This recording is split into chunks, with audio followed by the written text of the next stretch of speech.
Welcome to all. प्यारे बच्चों, हमने एक्सरसाइज 3.3 के 2 क्वेश्चन किए थे। क्वेश्चन नंबर 3 देखते हैं। क्या एक चतुर्भुज ABCD समांतर चतुर्भुज हो सकता है यदि कोण D जमा कोण B 180 डिग्री हो? यदि हम इस प्रकार का एक चतुर्भुज बनाएं, D और B हमारा 180 हो, तो हम देख सकते हैं यदि हमारे पास चतुर्भुज में प्रत्येक कोण 90 का हो तो D और B सम्मुख कोण है। 90 और 90 180 हमारे पास हो सकता है, लेकिन सभी समांतर चतुर्भुज में ऐसा जरूरी नहीं है, परंतु यह संभव है। यदि सभी कोण हमारे 90 डिग्री के हैं तो ऐसा हम लिख सकते हैं, संभव है परंतु जरूरी नहीं। सभी में जरूरी नहीं है ऐसा होगा।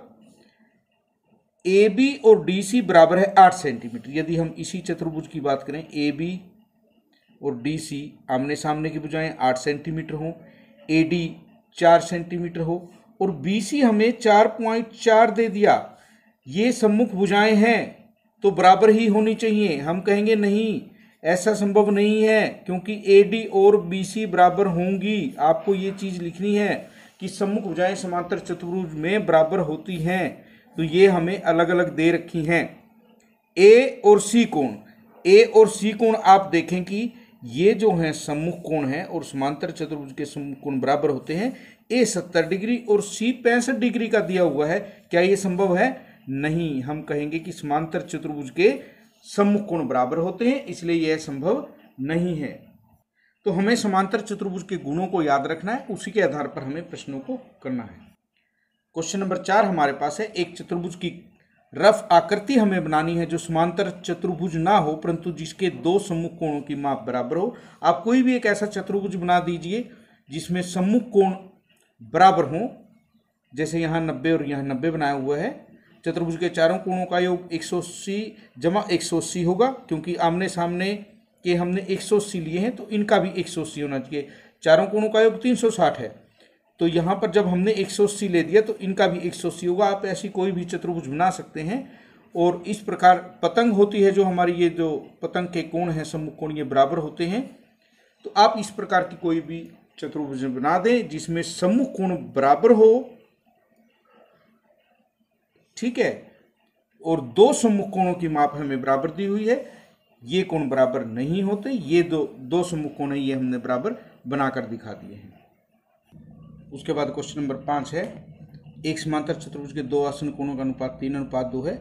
आसन कोण हमारे देखिए, जैसे मान लो ABCD एक चतुर्भुज है हमारे पास जो कि समांतर चतुर्भुज है।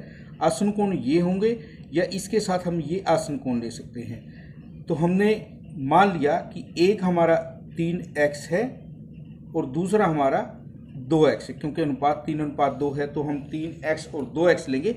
समांतर चतुर्भुज के आसन कोणों का योग 180 डिग्री होता है। हम कहेंगे 3x जमा में 2x 180 डिग्री हमारे पास है। 5x यदि 180 डिग्री है तो x हमारा 180 भाग में 5 होगा। 5 3 15, 5 6 30, यानी x की जो वैल्यू है वो 36 हमारे पास आई है।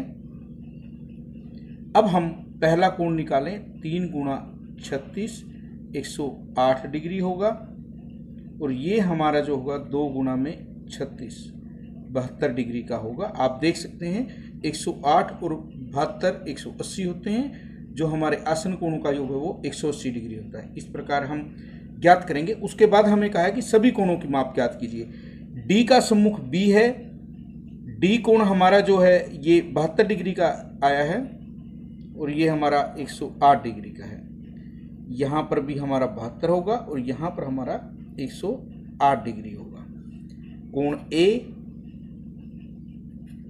बराबर कोण C 108 डिग्री के होंगे। कोण B और कोण D हमारे 72 डिग्री के होंगे। क्वेश्चन नंबर 6 हमारे पास है। किसी समांतर चतुर्भुज के दो आसन कोणों की माप बराबर है। मान लीजिए ABCD हमारे पास एक समांतर चतुर्भुज है। ये हम एक x डिग्री मान लेते हैं जो इसका आसन कोण है, या तो D हो या B आसन कोण हो, उसको भी हम x लेंगे क्योंकि हमें दिया हुआ है माप बराबर है।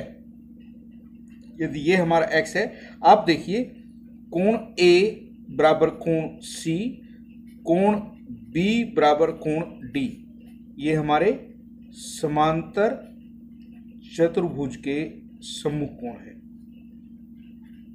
तो इनका जो माप होगा बराबर होगा,